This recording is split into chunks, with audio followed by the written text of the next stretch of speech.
කතානායකතුමනි මේ මොහොතේ ඉතාම වැදගත් සංවේදී කාරණාවක් පිළිබඳව මේ සභාවේ ඔබතුමාගේ පොයින්ට් මේ සභාවෙත් රජයේ අවධානය පිණිස එක මිනිත්තු එකමාරක් මම ඔබතුමාගෙන් ඉල්ලනවා විපක්ෂය වෙනුවෙන්. පොයින්ට් ඔෆ් එක මොකද්ද පොයින්ට්? මේක මේ අර්ජන්ට් මැටර් එකක් රටට බලපාන එකක්. විනාඩියක් දෙන්න ඔබතුමාට තේරෙයි එතකොට. නෑ ඔබතුමානේ කතානායකතුමනි සභාව පවත්වාගෙන යාමේ සම්බන්ධයෙන් තියෙන කන්ඩක්ට් කිරීමේ තියෙන ගැටලුවක් සම්බන්ධයෙන් තමයි කතා කරන්නේ. රටට බලපාන සභාව දැනගත යුතු කාරණයක් ගැන අවධානය යොමු කිරීමක් මොෂන් එකකින් ගේන්න පුළුවන් ගරු මන්ත්‍රීතුමා. තනතුමා මොෂන් එකකින් ගේන්න පුළුවන් නිවේදනයක් ගේන්න පුළුවන්. මිනිත්තුවක් දෙන්න දැන් මේ සභාව පටන් ගන්න මට දුන්නා නම් දැන් ඉවරයි. දුන්නා නම් ඉවරයි දැන්. නෑ මේ ඒක ඊට පස්සේ මේක ඊට පස්සේ වාද විවාද විනාඩියක් දෙන්න කතානායකතුමනි. අපි ත්‍රස්තවාදය නිසා ගරු තේම් බැට කාපු ගරු වාචික පිළිතුරු අපේක්ෂා කරන ප්‍රශ්න ගරු ප්‍රශ්නායකතුමා. දැන් ඔබතුමාට පිළිතුර ලබා දෙනවා කියලා පොරොන්දු වුණා නේද? ඒ කාරණාව පිළිබඳව නෙවෙයි මට අවසරයක් තියෙනවද ඔබතුමාට ආමන්ත්‍රණය කරන්න?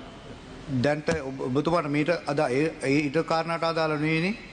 නෑ මේ කාරණාට අදාළව නෙවෙයි. මට ඔබතුමාව ආමන්ත්‍රණය කරන්න විපක්ෂ නායකවරයා හැටියට අවස්ථාවක් තියෙනවා. ඔබතුමාට විශේෂ කාරණාවක් තියෙනවද කතා කරන්න?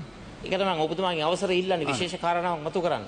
ගරු කතානායකතුමනි මේ අවස්ථාවේදී ගරු කතානායකතුමනි මේක ජාතික වශයෙන් වැදගත් ගරු ඔබතුමාට මේ අවස්ථාවේ ගරු සිවඥානම් සීදරන් මන්ත්‍රීතුමා ඔබතුමාට 27 දෙකෙන් ආන්න දෙනවා 27 දෙකෙන් නෑ 27 දෙකෙන් නෑ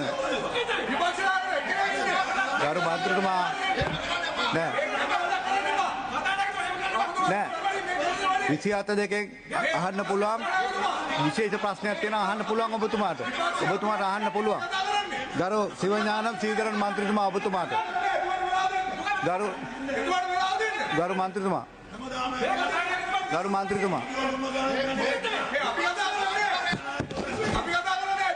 ගරු 27 දෙක විපක්ෂ නායකතුමාට 27 දෙකෙන් අහන්න පුළුවන් ප්‍රශ්නේ සිවඥානම් මන්ත්‍රීතුමා ඔබතුමාට අපේ අහන්න පුළුවන්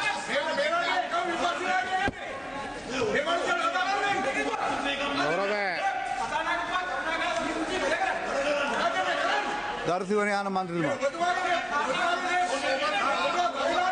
சபாநாயகர் அவர்களே கௌரவ சபாநாயகர் அவர்களே பாராளுமன்ற நிலைய கட்டளை 27(2) கீழ் நீதி மற்றும் தேசிய ஒருமைப்பாட்டு